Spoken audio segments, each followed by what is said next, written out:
Hi everyone, and welcome back to my channel. In today's video, I'm going to be talking about a Russian writer and historian who developed a really sick fetish involving 26 corpses. Before we get into the details of the case, please don't forget to click like and subscribe so that you don't miss out on any of my new videos. Alright, so diving into the case, the man we're going to be speaking about today is Anatoly Moskvin. Anatoly was born on September 1st in 1966 in Nizhny Novgorod, which is Russia's fifth largest city. As a kid, Anatoly had a fairly normal upbringing and was considered to be incredibly intelligent in school. He excelled in terms of his academia, but he did struggle quite a bit with his social life. However, his parents did chalk this up to Anatoly just being a little bit more intelligent or mature than his peers, so because of this, they didn't really seem to mind that he didn't have a lot of friends and that he often spent a lot of his time alone. Instead of hanging out with kids his own age, he much preferred to be at home and would just like to read and spend time alone. And he didn't seem to mind this at all though. It was just something that he really enjoyed doing. Anatoly really seemed to enjoy learning new things, reading, and didn't feel like he missed out at all when it came to not spending time with other people. And by the time that Anatoly was a full-grown adult, he was able to speak 13 languages fluently, and he actually self-taught himself all of these languages, which is pretty amazing to be honest. Anatoly did seem to have a pretty normal and happy childhood up until his preteen years, at which point his life started to take a few drastic turns. One of these turns, or one of these events, was when Anatoly was in the 3rd grade. So Anatoly was apparently walking home from school one day and he was approached by an older man, and this man somehow lured him away and SA'd Anatoly. After this happened, he actually never mentioned it to anybody until decades later when he was 50 years old. And the next traumatic event in Anatoly's life would actually take place around the same time, so as Anatoly was about 12 or 13 years old. And it was on March 4th of 1979 when Anatoly would take a school trip with his peers to a village nearby. So back then, the Russian government had developed this scheme to help get rubbish off the streets of Russia. And they basically held this nationwide competition that involved a bunch of schools across the nation, and whoever could remove and recycle the most rubbish from off the streets would win, and they would win either some sort of reward or prize funding essentially for their school. So on this trip on March 4th, Anatoly is cleaning up rubbish from the streets, and not being a very social person, he was probably just doing this alone away from his peers, and somehow found himself in a group of men from this village. So on the same day of the field trip, there was a funeral happening in the same village. And according to different sources, the men that Anatoly stumbled across had either forced him or convinced him to attend this funeral with them. And the funeral was for an 11-year-old girl named Natasha Petrova, who had died due to an accidental electrocution while she was taking a bath. According to multiple sources, the group of men had taken Anatoly up to see the casket, and it was an open casket. And obviously, because it's an open casket, Anatoly can see the body of the deceased girl laying in front of him. And all he could do was just stare at the lifeless body of the girl. It was the first time he had seen death, so it was pretty shocking for him, and he couldn't do anything. He just stood there and he stared, and the men just started singing these songs in a language that he had never heard of before. And yeah, it was a pretty surreal experience.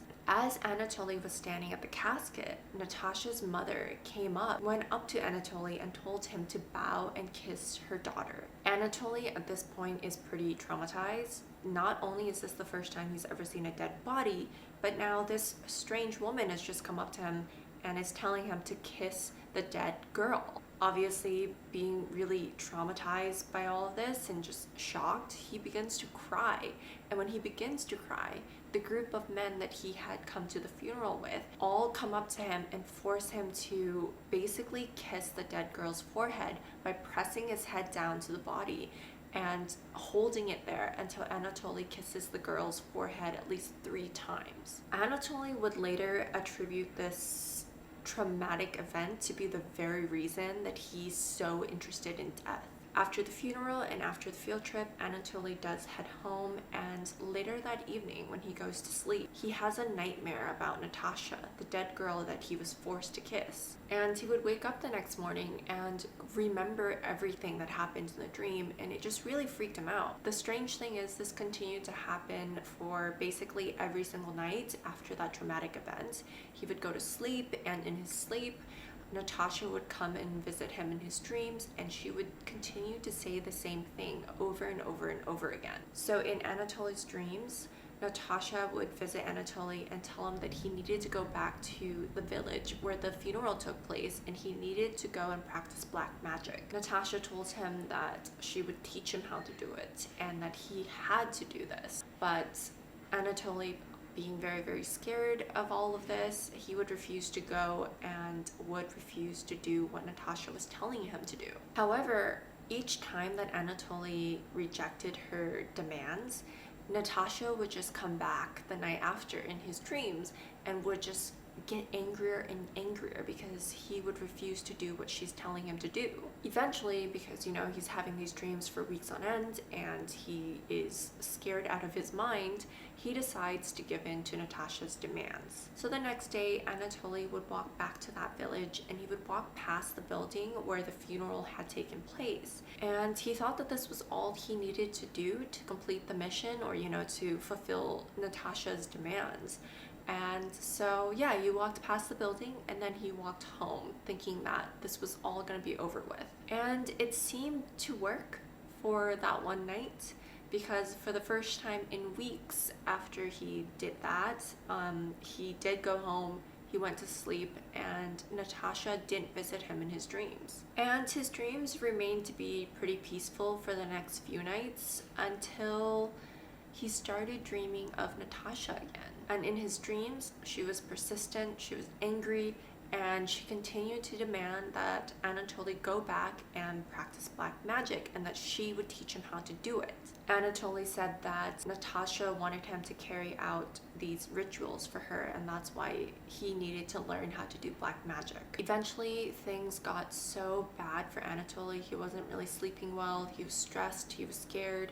He eventually decided to confide to his parents about what was going on with him, and they did make an appointment for him to see a child psychologist. The psychologist just ended up giving him sleeping medications, but didn't really take his dreams or what he was saying very seriously. The psychologist told Anatoly's parents that these were completely normal nightmares that children had, and that they would probably go away once he got older. So after the appointment, Anatoly would go home and go to bed and of course continue to dream about Natasha. Natasha told him that if he wanted to get rid of her, he needed to carry out these black magic rituals for her. Natasha told him that he would need to go and find a tooth from another young boy, and if he did this, she would be able to transfer over into his dreams and leave Anatoly alone. And somehow, Anatoly did manage to get his hands onto another boy's tooth, and from that night on, he never saw Natasha again. But due to this super weird experience, Anatoly did become really obsessed with death and black magic. And this obsession attracted him to a lot of really weird places, like cemeteries and graveyards. He became so attached to graveyards that the only time he felt true peace or comfort was when he was in one.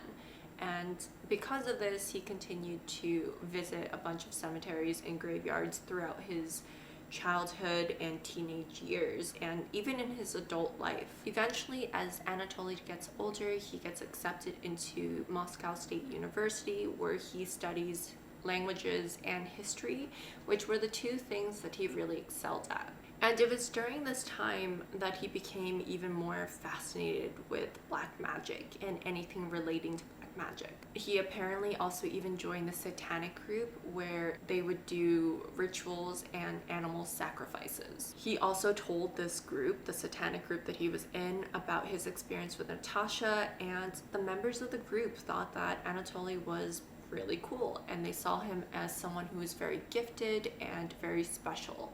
By the time Anatoly graduated from university, his fellow peers did describe him to be someone who was both a genius and very eccentric. He had written several books, papers, and translations, all of which were really well known in his academic circle, and yeah, a lot of people respected him and thought that he was very intelligent. He also occasionally worked as a journalist and regularly contributed to his local newspaper and publications. And during his profession, he also started to write and help out with obituaries. And he really seemed to love writing obituaries because don't forget, he really loved being in cemeteries. So this gave him an excuse to be in a cemetery and to hang out there for hours on end, and nobody would suspect anything or think it was weird, right? Because it was his job. So you could even say that he actually had his dream job at this point. Now, as an adult, Anatoly did lead a very secluded life. He continued to live with his parents and just preferred to keep to himself. However, in 2003, when Anatoly was about 37 years old, he did finally meet someone, a woman, and he had fallen in love. The woman who had caught Anatoly's eye was a woman named Yulia. Prior to this, he had never dated anybody before. He was never interested in anybody. He was very happy being on his own and hanging out in cemeteries. So he didn't really feel like he needed to get a girlfriend until he met Yulia. And Yulia was smart. She could keep up with Anatoly. She loved to challenge him due to their different beliefs. And because of this, he just really enjoyed their conversations, he loved their debates, and he loved her. One thing that caused a lot of tension in their relationship was that Yulia wanted a child. So the weird thing about their relationship, about Yulia and Anatoly's relationship, is that they had a non-sexual agreement in place, which means they were dating, yes, and they were monogamous, but they were completely non-sexual. So when Yulia said she wanted a child, the idea of conceiving one together was totally out of the question because Anatoly just didn't want to do this because it violated the agreement that they had for a non-sexual relationship. So because of this, they decided to go and try to adopt. However, at the time in 2003, adoption agencies actually required couples to be married before they could adopt. And at that time, Anatoly didn't want to marry Yulia. I'm not sure why. Maybe he just wasn't ready. But he didn't want to marry her, so they couldn't adopt. And he didn't want to have intercourse with her and conceive that way. So they just weren't given many, I guess, options in terms of having a child, and their relationship did fall apart. Although I have read from other sources that the main reason that they couldn't adopt was due to Anatoly's low wages and his inability to financially care for a child. So those were the two different reasons that I've heard or that I've read about during my research. Maybe it's one or the other, or it could be a mix. I'm not sure, but there was a reason they couldn't adopt, and their relationship didn't work out because of this, and they would end up splitting up. A few years later, after the breakup, Anatoly would land a job that seemed like it was even more perfect for him than writing obituaries. This job required him to travel on foot across Russia and to analyze cemeteries. And because he didn't have a wife or children, this turned out to be the perfect role for him, and he really loved cemeteries, so this really was truly his perfect dream job. Anatoly was hired by a publisher who was writing a book and needed the information that the headstones in these cemeteries contained. So Anatoly had to travel all across Russia and basically write down birth dates, death dates, and any other important information to give to this publisher. Anatoly claimed that between 2005 to 2007, he had gone to 752 cemeteries across Russia. and all on foot. He said that he walked up to 18.6 miles a day, and during these travels, he would drink from puddles, spent nights in haystacks, slept at abandoned farms, and would even sleep in the cemeteries themselves. He had apparently even gone so far as to spend a night in an empty coffin that was being prepared for a funeral. Anatoly was actually stopped by the police on several occasions because they would just see this guy lurking around the cemeteries, and it drew a lot of suspicion, especially because at that time a lot of graves were being vandalized. So a lot of people would stop him thinking that he was vandalizing graves, but once he told them what he was doing for work, they would just let him go. The police weren't the only people who were suspicious of Anatoly. A lot of people, random people, would just catch him lurking around in cemeteries and would stop to question him. He's been threatened, he's been beaten up, and he was even abducted while doing this job. And when the job was done, Anatoly did have enough of the outside world.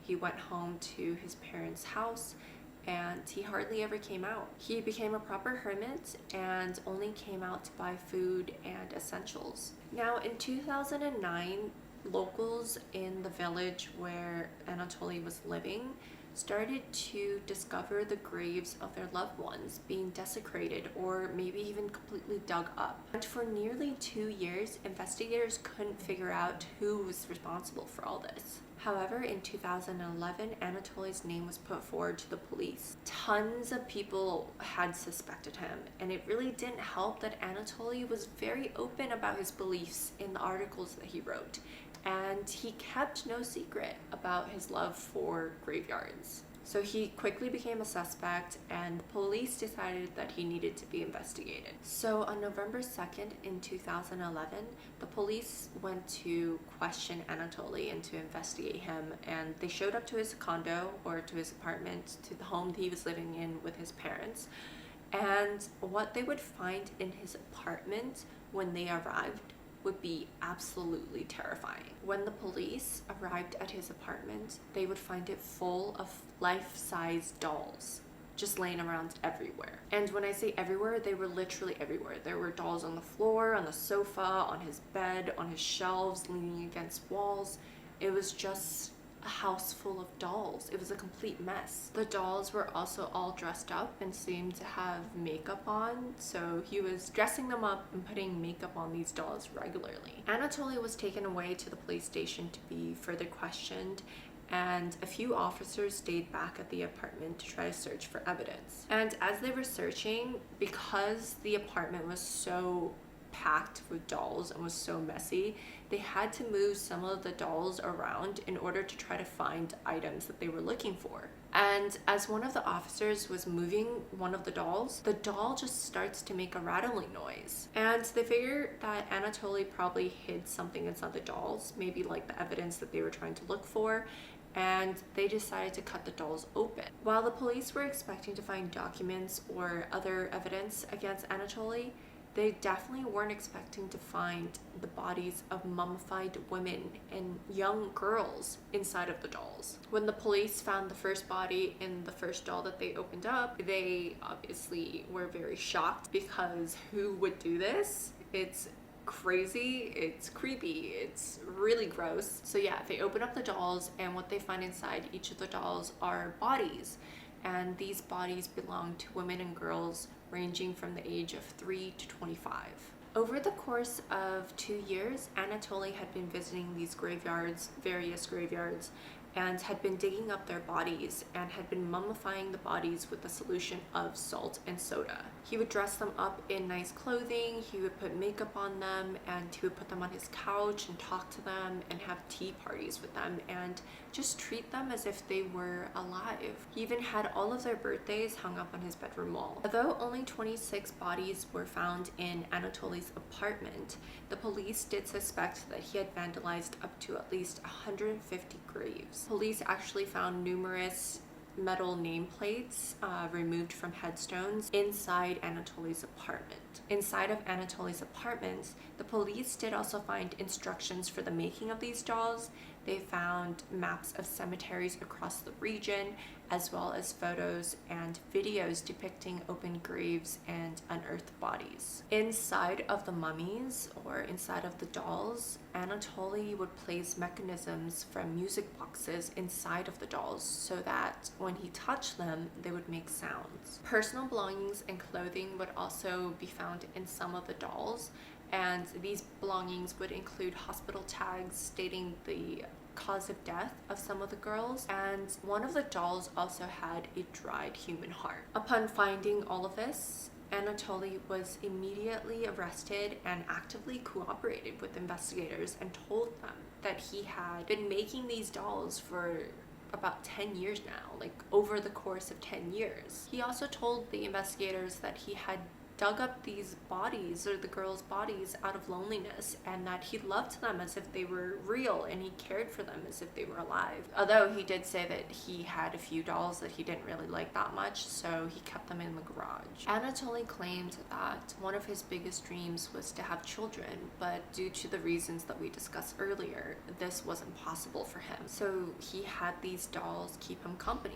You know, he would speak to the corpses, he would sing songs to them, he would have tea parties with them and celebrate holidays and birthdays with them. When investigators asked Anatoly why he did all of this, he said that he did it because he felt sympathy for the dead children, and that by doing this, he felt like he could eventually bring them back to life through black magic. For some reason, he believed that these girls had been abandoned by their parents and had been left out in the graves and in the cold. And because of this, he brought them home to give them warmth by clothing them and putting makeup on them. He also said that crafting dolls was a good way to preserve their bodies. He felt that he was creating functional bodies for them to use when they would become reanimated. When he first began, he would actually go into graveyards and then sleep on the child's grave and then determine whether or not the child or the spirit of the child wanted to be brought back to life. Anatoly claimed that he's actually been doing this for about 20 years, you know, the whole sleeping on graves and trying to determine whether or not they wanted to be brought back to life. And he's always claimed that he's never dug up a grave without the permission of the spirit child. However, as he grew older, it became a lot more difficult for him to sleep on the graves, so he began bringing the bodies back home to where it would be more warm and more comfortable for him. He also stated that yes, he was aware that he was committing a crime, however, he truly felt that the dead children were calling out to him and that they needed to be rescued, and he thought that this was a lot more important than obeying the law. He insisted that he was 100% not attracted to these children and that he had never had any sort of relations with the children, and he had considered them all to be his children and loved them and cared for them as so. After hearing all of this, investigators did determine that Anatoly should probably go through a psychiatric evaluation, which I totally agree with. I don't think he was an evil man. I think he just needed help. And after one was completed, it was determined that Anatoly had a form of paranoid schizophrenia. And in a hearing, the court did deem Anatoly as unfit to stand trial, so this did release him from any criminal charges. And after this, he was sentenced to a psychiatric clinic where his stay would be reviewed regularly. In September of 2018, though, Anatoly's doctors did state that he was no longer dangerous and did petition that he be allowed to be released and to go home. However, in February 2019, another psychiatric evaluation was done, and it was deemed that the release was too early, and because of this, the hospital or the clinic did withdraw their petition to release him, and Anatoly, who is now 55 and still alive, is still at the psychiatric clinic. While he didn't commit any murders, the fact that he did dig up the dead bodies of women and children across the region and kept them in his home is incredibly disturbing, and his crimes are known to be one of the most horrific crimes in modern day Russia. I really do think that this is a little bit sad though, because Anatoly did go through really horrific events in his childhood, and he did ask for help. His parents did bring him to a child psychologist, and he wasn't listened listened to. He was just sent home and kind of disregarded. So I definitely do feel like he wasn't an evil man. He just had a lot of things going on in his life, a lot of traumatic things that happened to him that caused him to be very mentally unstable, and you know, he also did have mental illnesses. So I'm glad that he's getting the help that he's receiving. It was the right decision to not send him to jail and to send him to a psychiatric clinic. All right, guys, well, all of that brings the story to a close. Thank you so much for sitting through all of that with me. I'm very sorry for the gloomy weather. I know the lighting's a little bit off and there might be sounds of rain and thunder, but it's just a very rainy day today. Thank you so much for watching my video, and I hope to see you guys in my next one. Thank you guys. Bye.